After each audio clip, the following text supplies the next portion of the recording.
नमस्कार, सुस्वागतम। कैसे हैं आप सभी? मैं आचार्य ज्योति विजय आपके इस चैनल ज्योतिर्मय एस्ट्रोलॉजी में आप सभी का हार्दिक स्वागत करती हूँ। आप सभी को होलिका दहन की ढेरों ढेरों शुभकामनाएं। होलिका दहन हर साल फागुन मास की पूर्णिमा को प्रदोष काल में किया जाता है और अगले दिन होली का त्यौहार मनाया जाता है। लेकिन इस साल होलिका दहन के दिन भद्रा लग रही है और भद्रा का प्रारंभ सुबह 9:54 से लेकर रात 11:13 तक है। तो भद्रा के समय होलिका दहन नहीं करते हैं, इसलिए होलिका दहन का शुभ मुहूर्त 11:13 से लेकर 12:27 तक का है, यानी 1 घंटा 14 मिनट का जो शुभ समय है वो होलिका दहन के लिए होगा। होलिका दहन के दिन सर्वार्थ सिद्धि योग और रवि योग भी बन रहा है। होलिका दहन के दिन आप अलग अलग चीज़ों को अग्नि में डालकर अपनी अलग अलग समस्याओं से निजात पा सकते हैं। जैसे यदि आप अपनी सारी नकारात्मक ऊर्जा और नकारात्मक सोच से छुटकारा पाना चाहते हैं तो होलिका दहन के दिन आप सुबह बेसन, हल्दी और सरसों के तेल का उबटन बनाकर उसको अपने शरीर पर मलें, मतलब रगड़ें, और 15 मिनट बाद उसको छुड़ाते हुए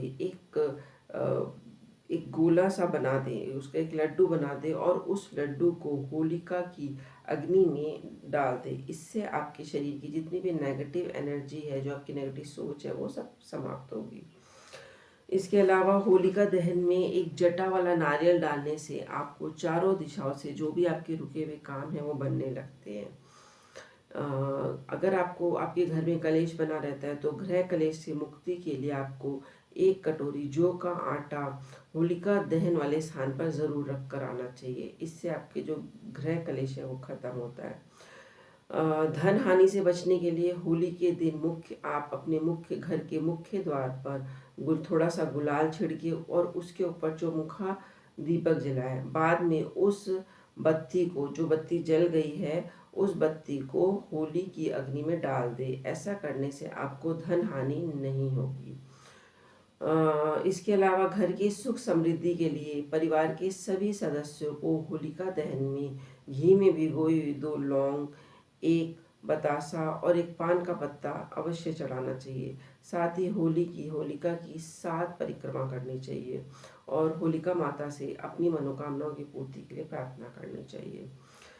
इसके साथ ही अगर आपको अच्छा स्वास्थ्य पाने की कामना है तो आपको होलिका की अग्नि में काले तिल चढ़ाने चाहिए, डालने चाहिए। और यदि आपको धन लाभ की इच्छा है तो आपको होलिका की अग्नि में चंदन की लकड़ी डालनी चाहिए।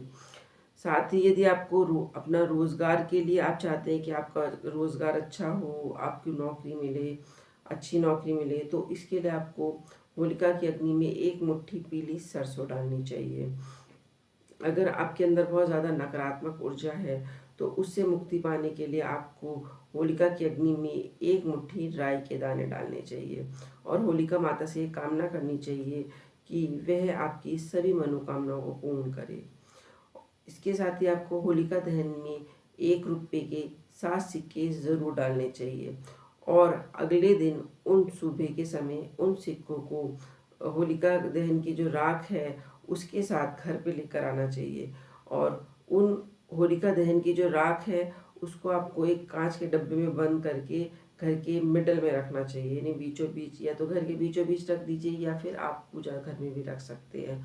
और उन सिक्कों को गंगा जल से धोकर आपको किसी लाल कपड़े में बांधकर अपनी तिजोरी में रखना है। ऐसा करने से धन की आवक अच्छी रहती है। इसके साथ ही आपको होलिका दहन की जो राख है उसको कम से कम 21 दिन तक आपको अपने शरीर पे मल के उससे नहाना है और आपको किसी भी एक सोमवार को वो थोड़ी सी जो होलिका की राख है वो शिवलिंग पे अवश्य चढ़ानी है। ऐसा करके आप अपने जीवन की बहुत सारी समस्याओं से छुटकारा पा सकेंगे। तो आप भी इन सब उपायों को करिए और अपने जीवन की सभी समस्याओं को दूर करिए। आपको मेरा ये वीडियो कैसा लगा ये मुझे आप कमेंट करके ज़रूर बताइए। अगर वीडियो अच्छा लगे तो इसे लाइक करें, शेयर करें, अपने इस चैनल को सब्सक्राइब करें। जय श्री कृष्ण।